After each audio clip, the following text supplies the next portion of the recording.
Mo paghuman nga maka-check-in sa hotel si Bejo Mendoza pasado alas 12:13 sa udto o sa ka-empleyado sa San Miguel Corporation o sa pagbalik din sa parking lot nadiskobrehan na lamang ni Mendoza nga buak na ang wala nga bintana sa sakyanan o wala na didto ang backpack din sulod didto ang mga importante mga dokumento o gamit sama sa laptop, company ID, hard disk o mga resibo. Wala rin 5 minuto human giparada nini ang company car. So pagbalik na ako, mga 5 minutes, buwak na siya, basag na.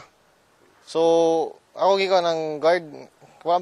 Pagsulod pa na ako sa before ko nisulod sa dotis, napansin ko na ako, wala kay guard. Ang guard magud nila kay permi magud nasa adi man permi or murag kwan lang baka nang nakatabang kay nay mga guest. Oh.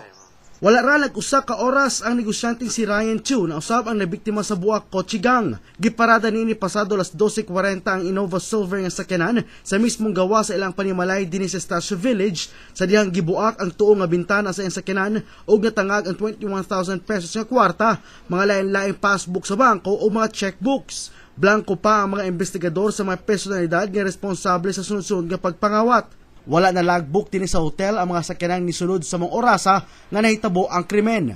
Makatabang unta sa pagsulbad kung dunay CCTV. Ay, among logbook dito sir, unya nawala man ang among logbook. Unya mo na karon na time na atlan pa gyud na nawala ang logbook na ransak ang sakyanan mo na wala gi kuan.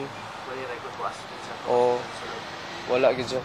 Gipagi na sa soko sa latent printing ang sakyanang gibiktima sa buwak Kochigang.